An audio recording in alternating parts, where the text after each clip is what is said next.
Hello जिक्स, कैसे हैं आप सब। आज एक और बहुत ही इंटरेस्टिंग स्टोरी के साथ मैं आपकी खिदमत में हाजिर हूं। आज की इस वीडियो में हम बात करेंगे रशिया और यूक्रेन के कॉन्फ्लिक्ट के बारे में। हम देखेंगे इस पूरे क्राइसिस के पीछे क्या चल रहा है, ये सारी सूरत हाल है क्या, इसमें रशिया क्या सोच रहा है, इसमें अमेरिका क्या सोच रहा है, इसमें यूरोप क्या सोच रहा है और ख़ुद इसमें यूक्रेन क्या सोच रहा है जो इस वक्त सबसे ज़्यादा मुतासिर हुआ है।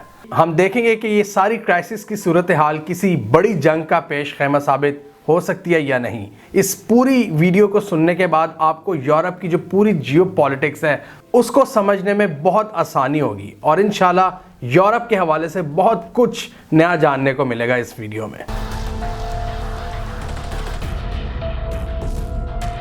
यूक्रेन की बात करें तो ये भी उन ममालिक में था जो 90 से पहले सोवियत यूनियन का पार्ट थे। फिर सोवियत यूनियन जब टूटा, ये दोनों इंडिपेंडेंट कंट्रीज बन गए, रशिया और यूक्रेन। तब से ही यूक्रेन को बहुत ज़्यादा चैलेंजेस थे इनकी पॉलिसी मेकिंग में कि इन्होंने किसकी तरफ ज़्यादा टिल्ट होना है, रशिया की तरफ या मगरबी कुव्वतों की तरफ। वेस्ट और रूस के दरमियान ताल्लुकात में बैलेंस कायम करने के हवाले से इनको काफ़ी मुश्किलात पेश आईं। यूक्रेन ज्योग्राफिकली चूँकि यूरोप का हिस्सा है तो बहुत सी आवाज़ें वहाँ पर थी कि हमें यूरोपीय यूनियन का हिस्सा बनना चाहिए, तो इसलिए वहाँ पर बहुत ज़्यादा लॉबिंग हुई और 2013 में फाइनली वो टाइम आया जब वो बहुत करीब पहुंच गए थे यूरोपीय यूनियन में ऑफिशियली शमूलियत हासिल करने के लिए। और यूरोपीय यूनियन में शामिल होने का ये मतलब था नेक्स्ट स्टेज कि वो नेटो में भी शामिल होंगे। लेकिन उस वक्त उनके जो प्रेसिडेंट थे उनका ज़्यादा झुकाव रशिया की तरफ था। डील के ऐन मौके पर उन्होंने रशिया से एक नया एग्रीमेंट कर लिया जिसके बाद पूरे मुल्क में फसादात फैल गए।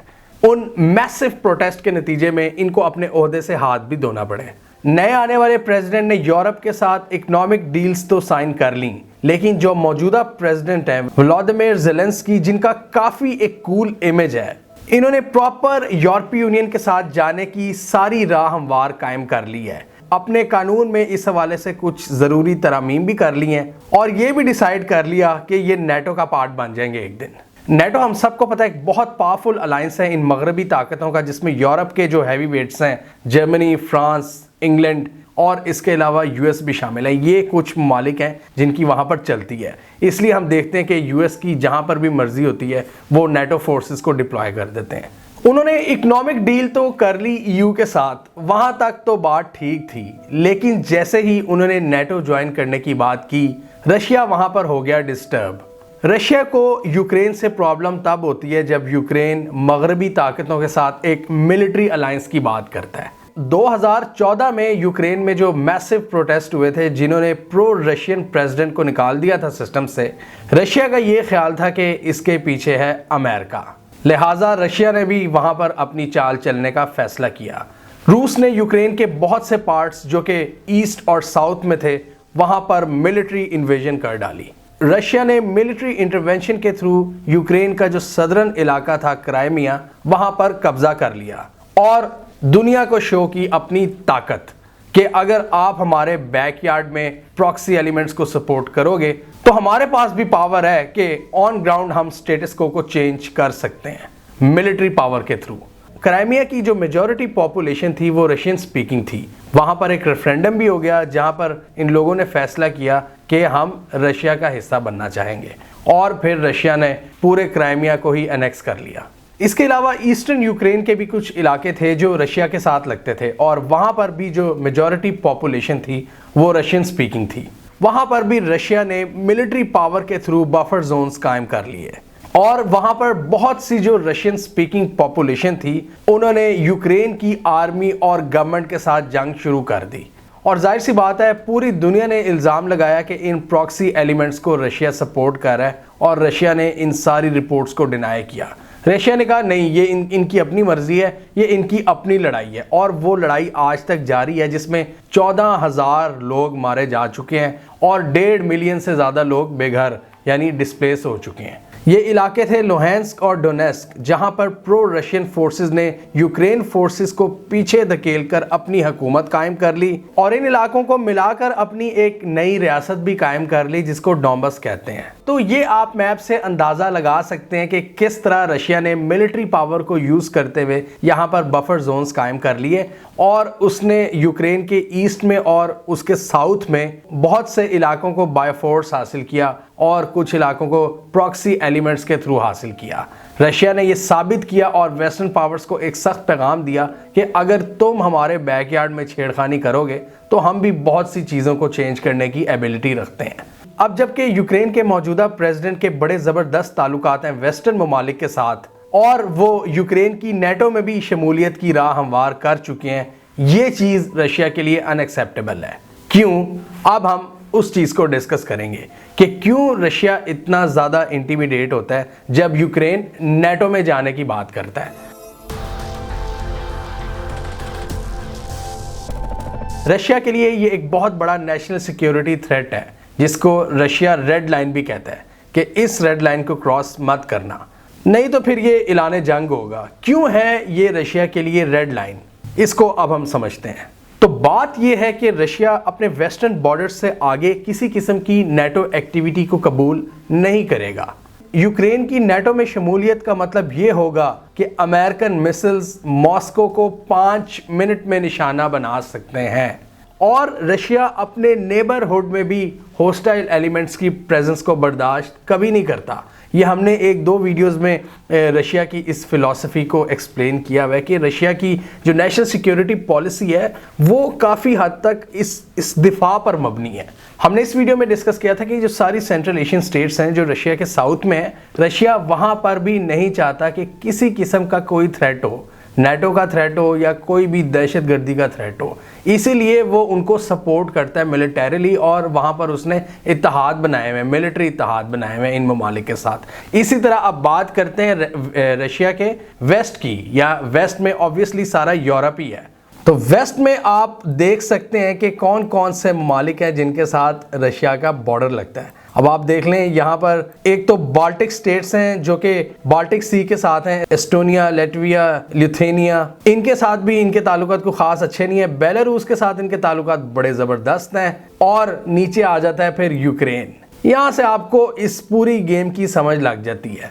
हम इस वीडियो में आगे जाकर देखेंगे कि ईस्टर्न यूरोप में नेटो किस हद तक आगे जा चुका है, जिसको पूरी अमेरिकी सरबराही हासिल है, जिसकी वजह से रशिया डिस्टर्ब होता है।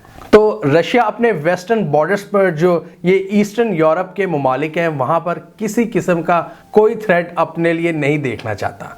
इसलिए जब भी कोई ऐसा थ्रेट पैदा होने लगता है रशिया फौरन एक्शन करता है। रशिया ये समझता है कि नेटो का मेन रूहे रवां है यूनाइटेड स्टेट्स और ऑब्वियसली इसमें काफ़ी हद तक सच्चाई भी है कि नेटो के बहुत से फैसले अमेरिका की तरफ से आते हैं, अमेरिका उनको डिक्टेट करता है और ये तो बहुत से छोटे मोटे ममालिक हैं ये जो यूरोप के, इनकी तो कोई वहाँ पर से नहीं है। ज़्यादातर जो फाइनल फैसला है वो अमेरिका का ही होता है। उसके बाद ये 3 बड़े ममालिक आते हैं, जर्मनी, फ्रांस और यूके हमेशा वही बात करता है जो अमेरिका करता है। आगे इनके इख्तिलाफात की भी बात करेंगे हम। तो अपने वेस्टर्न बॉर्डर्स के करीब नेटो की प्रेजेंस को रशिया अमेरिका की प्रेजेंस समझता है और ये अमेरिका का हमेशा से प्लान रहा है कि किस तरह आहिस्ता आहिस्ता रशिया को एनसर्कल किया जाए, उनको घेर कर उनको ख़त्म किया जाए, उनको बहुत हद तक उनको छोटा कर दिया जाए। और ये इनकी एक पुरानी कोल्ड वॉर है जो आज तक जारी है। बहुत बड़ी कामयाबी मिली थी सोवियत वॉर के दौरान अमेरिका को, जिसमें बहुत से टुकड़े हो गए थे सोवियत यूनियन के। और अब ये जो इकदाम ये इस वक्त यूक्रेन में जो कुछ हो रहा है ये भी उस बड़ी गेम का हिस्सा है।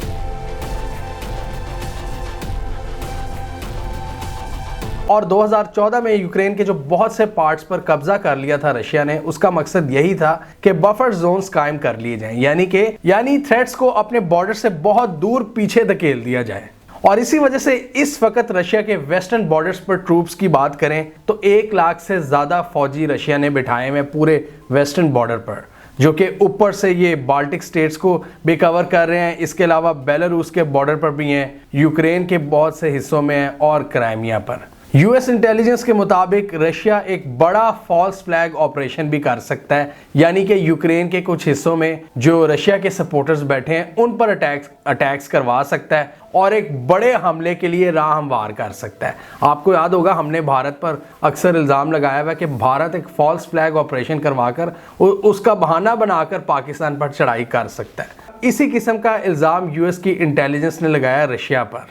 In short, Russia eastern Europe में जो नेटो की मिलिट्री एक्टिविटी है उसका कंप्लीट खात्मा चाहता है, यानी नेटो के जो कॉम्बैट यूनिट्स हैं उनका कंप्लीट पुल आउट। इसका मतलब है कि नेटो फोर्सेस का विड्रॉल हो पोलैंड से और ये बाल्टिक रिपब्लिक से। बाल्टिक रिपब्लिक्स जैसे मैंने पहले बताया बाल्टिक सी के किनारे पर वाक़ हैं। ये 3 ममालिक एस्टोनिया, लैटविया और लिथुआनिया। और रशिया का अमेरिका से ये भी मुतालबा है कि पोलैंड और रोमानिया में जो नेटो ने मिसाइल डिप्लॉय किए हुए हैं उनको भी हटाया जाए। और यही है रशिया की रेड लाइन, जिसका रशिया बार बार जिसके थ्रू रशिया डराने की कोशिश करता है इन ममालिक को, इन छोटे ममालिक को, कि अगर आप नेटो की किसी होस्टाइल कार्रवाई का हिस्सा बने तो हम फिर आप पर चढ़ाई कर देंगे। इसलिए उन्होंने ना सिर्फ ऑन ग्राउंड बल्कि अपने दिमाग में भी बफर जोन्स बनाए हुए हैं कि इन इलाकों तक, मतलब वो डिक्लेयर करते हैं कि ये रीजन है ईस्टर्न यूरोप में, इस हद तक इससे आगे नेटो नहीं आ सकता और ये वो जगह है जहां पर उससे आगे वो मिसाइल भी डिप्लॉय नहीं कर सकते, नहीं तो फिर मॉस्को उन मिसाइल से 5 मिनट की दूरी पर रह जाएगा जो उनका कैपिटल सिटी है रशिया का। तो पुतिन यहाँ पर मगरबी ताकतों और यूक्रेन से लीगल गारंटीज चाहते हैं। वो कहते हैं मुझे मुंह ज़बानी कोई आपकी बात नहीं चाहिए, मुझे लिख के दो, मुझे पेपर पर साइन करके दो कि आप इससे आगे नहीं बढ़ेंगे, रेड लाइन को क्रॉस नहीं करेंगे, कि एक सर्टेन हद तक किसी किस्म की मिलिट्री और मिसाइल डिप्लॉयमेंट नहीं होगी नेटो की जानिब से।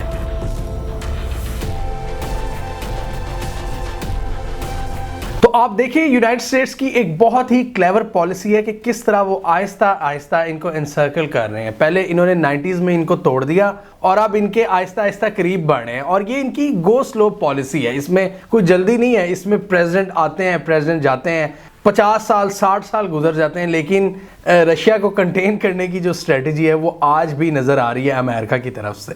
अब देखें नेटो किस हद तक इनके करीब पहुंच चुका है और ये जो ईस्टर्न यूरोप के कंट्रीज़ हैं जिनको काफ़ी हद तक रशिया ने रोक कर रखा काफ़ी अरसे तक कि आप नेटो ना ज्वाइन कर लें, आज उन्होंने भी नेटो को ज्वाइन कर लिया हुआ है और काफ़ी नेटो बहुत करीब पहुंच चुका है रशिया के। और नेटो की मिसाइल डिप्लॉयमेंट्स रशिया के लिए एक बहुत बड़ा सरदर्द है। 90s में सोवियत यूनियन तो टूट गया था, लेकिन आज भी रशिया की जो स्ट्रेटेजिक इंपॉर्टेंस है वो बहुत ज़्यादा है। आज अमेरिका को चाइना की शक्ल में एक नया राइवल मिल चुका है और ये जो दोनों राइवल्स हैं अमेरिका के, रशिया और चाइना, इनकी दोस्ती भी अब अमेरिका को डिस्टर्ब कर रही है। इसलिए एक राइवल को वीक करना अमेरिकन इस्टेब्लिशमेंट के लिए बहुत ज़रूरी है, इसलिए वो इस तरह की चीज़ें करते हैं रशिया के ख़िलाफ़। ये देखें 90s के बाद कितने नए ममालिक ने नेटो को ज्वाइन किया है जो कि ईस्टर्न यूरोप वाली साइड पर थे, यानी रशिया के बहुत करीब थे। बहुत हद तक एक काफ़ी लंबे अरसे तक रशिया ने इनको रोक कर रखा, अपनी लॉबिंग की, लेकिन आज वो नेटो का पार्ट है, जिनमें ये बाल्टिक स्टेट्स के कंट्रीज़ हैं, पोलैंड है, चेक रिपब्लिक है, स्लोवाकिया है, हंगरी, रोमानिया, अल्बानिया, ये सारे अब नेटो का पार्ट बन चुके हैं जो ईस्टर्न यूरोप का हिस्सा हैं और ये रूस के जो मगरबी बॉर्डर्स हैं उनके बहुत करीब हैं। इस सिलसिले में जो मगरबी ताकतें हैं, स्पेशली यूएस और नेटो, वो ये कहते हैं कि रशिया कौन होता है यूक्रेन को रोकने वाला कि आप नेटो को ज्वाइन करेंगे या नहीं करेंगे, जबकि रूस कैटेगोरिकली ये कह चुका है कि यूक्रेन को नेटो नहीं ज्वाइन करना चाहिए। नेटो कहता है हमारी आज़ादाना पॉलिसी है, कोई भी इसमें एंटर हो सकता है और रूस को कोई इख्तियार नहीं कि वो यूक्रेन के दाखिली मामलात में इंटरफेरेंस करे। जबकि रूस की अगर थिंकिंग की बात करें तो वो यूक्रेन को अपना छोटा भाई समझता है, क्योंकि इनके हिस्टोरिकली बड़े गहरे ताल्लुकात हैं, पास्ट में ये एक ही मुल्क थे, तो वो अभी भी ये समझता है कि यूक्रेन को एक छोटा भाई होने के नाते मेरी सारी बातें माननी चाहिए। और बड़ी हद तक बाज़ औक़ात इनकी मर्ज़ी की भी गवर्नमेंट होती है वहाँ पर, लेकिन अभी जो मौजूदा प्रेसिडेंट हैं उनकी काफ़ी हद तक टेंडेंसी वेस्टर्न पावर्स की तरफ है।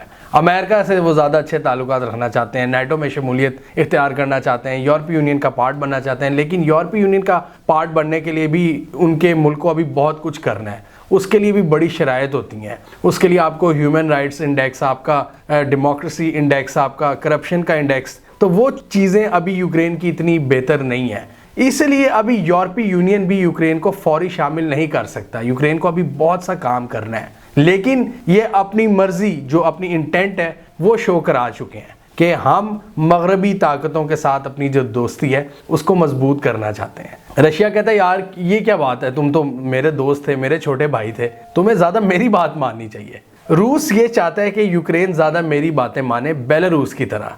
बेलारूस एक ऐसा कंट्री है जो बहुत हद तक रशिया की मानता है और वो ईस्टर्न यूरोप में उन बहुत थोड़ी एंटिटीज़ में रह गया है जो आज भी रशिया की बहुत पक्की दोस्त हैं। क्योंकि जैसे मैंने आपको इन कंट्रीज़ की लिस्ट बताई, बहुत से ये कंट्रीज़ अब यूरोपीय यूनियन और नेटो का पार्ट बन चुके हैं और रशिया यहाँ पर अपने आप को आइसोलेट होता हुआ देख रहा है। और यूएस की जो पॉलिसी है रशिया को घेरने की, अपेरेंटली वो कामयाब होती हुई नजर आ रही है।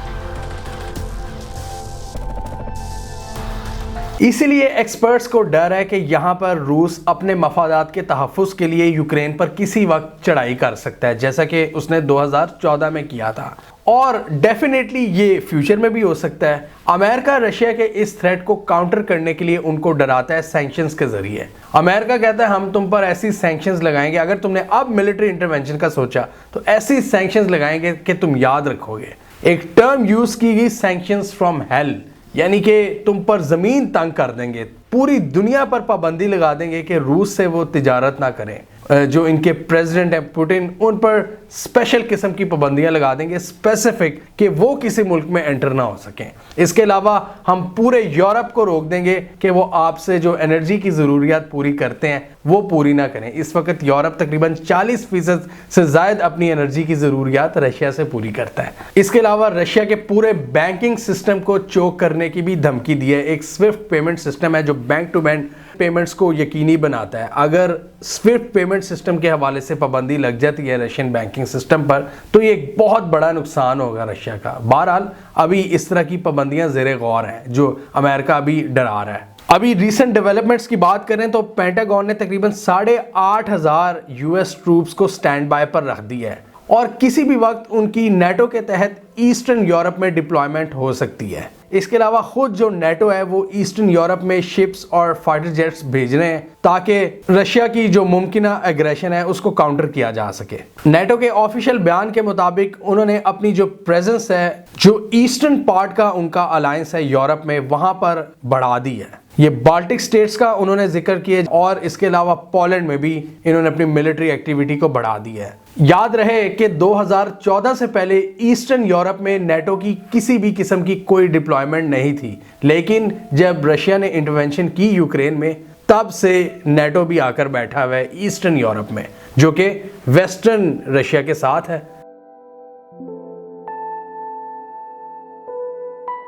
यूरोप की बात करें तो यूरोप इस हवाले से थोड़ा सा डिवाइडेड नज़र आता है अपने रिस्पांस को लेकर। ऑब्वियसली जो छोटी स्टेट्स हैं वो तो अंडर प्रेशर आ जाती हैं किसी भी साइड की, चाहे रशिया हो चाहे अमेरिका हो। वो देखती हैं कि हमारे कितने ताल्लुकात डिपेंडेंट है रशिया पर, कितनी हम ज़रूरियात पूरी करते हैं रशिया से, कितना हम क्लोज हैं, कितने हमारे डिफेंस कोऑपरेशन है। तो उस हवाले से वो अपनी जो कैलकुलेशन है वो करते हैं। मतलब उनकी कोई ख़ास अपनी मर्जी नहीं होती, उनको किसी ना किसी कैंप में जाना पड़ता है। जबकि अब हम बात करते हैं 3 बड़े जो बिग 3 हैं यूरोप के, यूके, फ्रांस और जर्मनी। ये इस वक्त क्या कर रहे हैं? यूके को तो सबसे पहले हम इक्वेशन से निकाल देते हैं क्योंकि इन्होंने हमेशा वही करना होता है जो यूनाइटेड स्टेट्स ने करना होता है। तो इस वक्त उन्होंने जो अपना मिलिट्री इक्विपमेंट है वो यूक्रेन को पहुंचाना शुरू कर दिया है, ऑब्वियसली यूएस के कहने पर। फ्रांस की यहाँ पर बात करें तो इंटरेस्टिंगली फ्रांस यहाँ पर टोटल यूएस की हेजेमनी नहीं चाहता कि यूएस यहाँ पर आके हमें डिक्टेट कर रहा हो। फ्रांस के जो प्रेसिडेंट है मैक्रोन, यहाँ पर उन्होंने एक नई तजवीज़ दी है कि हम रशिया के साथ इंडिपेंडेंटली मुज़ाकरात को आगे लेकर चलें। यानी कि उनका इशारा अमेरिका की तरफ था कि अमेरिका हमें डिक्टेट ना करें, हम खुद यूरोप के जो अहम कंट्रीज़ हैं हम खुद रशिया के साथ जाकर बात करें और इस मसले को हल करें। जैसा कि आप सबको पता है कि ऑकस के मामले पे ऑलरेडी फ्रांस का एक बहुत बड़ा इख्तलाफ सामने आ चुका है अमेरिका के साथ। तो फ्रांस यहाँ पर चाहता है कि यूरोप खुद डील करे रशिया के साथ, क्योंकि इस इक्वेशन से आप यूएस को निकाल दे तो फिर फ्रांस एक बहुत बड़ा पावर बनता है। तो मैक्रोन ये चाहता है वहाँ पर इनकी वाह हो। जहां यूके और यूएस जैसे ममालिक यूक्रेन को असलहा देने के लिए तैयार है, वहीं पर जर्मनी ने मना कर दिया है कि हमारे थ्रू कोई असलहा नहीं जाएगा यूक्रेन को रशिया के खिलाफ। ये एक बहुत बड़ी स्टेटमेंट है और यहां पर नजर आती है एक बहुत बड़ी डाइवर्जेंस, एक बहुत बड़ा इख्तलाफ खुद यूरोप के अंदर कि हमें रशिया से किस तरह डील करना है। जर्मनी इस हवाले से काफ़ी ज़्यादा कॉशियस है। वो कहता है कि थोड़ा सा भाई ध्यान से, हम इतनी आसानी से रशिया से नहीं बिगाड़ सकते। एस्टोनिया यूक्रेन को आर्म एक्सपोर्ट करता है और उसमें ऑब्वियसली जर्मन टेक्नोलॉजी है। तो रिसेंटली जर्मनी ने एस्टोनिया को लाइसेंस देने से इनकार कर दिया कि आप यूक्रेन को असलहा नहीं बेच सकते, और ये इन्होंने इस सिचुएशन के दौरान किया है। ये शो करता है कि यूरोपीय यूनियन के अपने अंदर कितने ज़्यादा इख्तलाफात चल रहे हैं कि किस तरह रशिया से डील किया जाए। रशिया को लेकर बहुत सी यूरोपियन नेशंस इस वक्त रशिया से बिगाड़ना नहीं चाहती। ऑब्वियसली उनके पुराने ताल्लुकात हैं, वो क्लोज हैं, वो ज़्यादा अमेरिका की निस्बत वो ज़्यादा रशिया से ज़्यादा क्लोज हैं। वो रीजन एक है, उनकी बहुत सी एनर्जी की ज़रूरियात हैं। जैसे मैंने पहले कहा 40% से ज़ायद यूरोप की जो एनर्जी ज़रूरियात हैं वो रशिया से पूरी होती हैं। नॉर्ड स्ट्रीम 2 गैस पाइपलाइन है जो बाल्टिक सी के जरिए रशिया से जर्मनी की एनर्जी ज़रूरियात पूरी करने के लिए बिछाई गई है। और इन डिफ़िकल्ट इकोनॉमिक कंडीशंस में जर्मनी रशिया की खुलकर मुखालफत कभी भी नहीं करना चाहेगा ताकि इस इंपॉर्टेंट प्रोजेक्ट से इनको हाथ धोने ना पड़ जाए। इसलिए वह खुलकर रशिया की मुखालफत नहीं कर रहा जर्मनी। अब ये कहना कबल इस वक्त होगा कि ये सारी सिचुएशन एक बड़ी जंग का पेश खैमा साबित होगी। हम देख रहे हैं कि यूक्रेन को बहुत ज़्यादा सपोर्ट मिलना शुरू हो गई है इन मगरबी ममालिक की जानिब से, सिवाय जर्मनी के जिसने ओपनली कह दिया कि हम अभी असलहा नहीं बेचेंगे। उन्होंने कहा कि हम मेडिकल हेल्प ये सारी प्रोवाइड करेंगे यूक्रेन को, लेकिन हम असलहा नहीं देंगे। इसके अलावा रशिया भी पूरी तैयारी कर रहा है कि किस तरह अपने मफादात का तहफ़्फ़ुज़ किया जाए, जैसा उसने 2014 में किया था। और कुछ एक्सपर्ट्स के मुताबिक रशिया यहाँ पर मिलिट्री इंटरवेंशन करेगा क्योंकि इसके बगैर कोई और चारा नहीं होगा। ये एक पॉसिबिलिटी है कि रशिया मिलिट्री इंटरवेंशन के थ्रू इनके कुछ इलाकों पर कब्जा करेगा, इनकी फोर्सेस को शिकस्त देगा, इनको डीमोरलाइज करेगा। इस तरह रशिया के पास बारगेनिंग चिप होगी। मतलब जब मुज़ाकरात होंगे तो रशिया का फिर अपर हैंड होगा, जब इसने ऑन ग्राउंड बहुत सी विक्ट्रीज हासिल की होंगी मिलिट्री पावर के थ्रू। और इस तरह ईस्टर्न यूरोप में नेटो की जो एक्सपेंशन है, उनका जो स्फीयर ऑफ इन्फ्लुएंस है, उसको वो मिनिमाइज कर सकता है। हमें कमेंट सेक्शन में बताइए आपके ख्याल में रशिया की ये जो डिमांड्स हैं अमेरिका से और नेटो से कि हमारे इलाकों के करीब ये जो मिसाइल आप डिप्लॉय करने का सोच रहे हैं, इनको हटा लें और नेटो की जो प्रेजेंस है उसको भी दूर कर लें। क्या अमेरिका और नेटो इनकी ये बात मान लेंगे? और अगर नहीं मानते तो इस सूरत हाल में कोई चांस है कि रशिया एक बड़े स्केल पर मिलिट्री इंटरवेंशन करेगा यूक्रेन में और पावर के थ्रू एक बार फिर स्टेटस को चेंज करने की कोशिश करेगा और इसकी वजह से एक बड़ी जंग स्टार्ट हो सकती है या नहीं? कमेंट कीजिए। इसके अलावा हमारा यूट्यूब चैनल सब्सक्राइब कर लो, साथ ही वो बेल आइकॉन भी दबा लें ताकि वो स्टोरीज दुनिया भर से पाकिस्तान से जिनकी मेन स्ट्रीम मीडिया पर प्रॉपर कवरेज नहीं होती, हमारे प्लेटफॉर्म के थ्रू आप तक टाइम पर पहुंच जाए।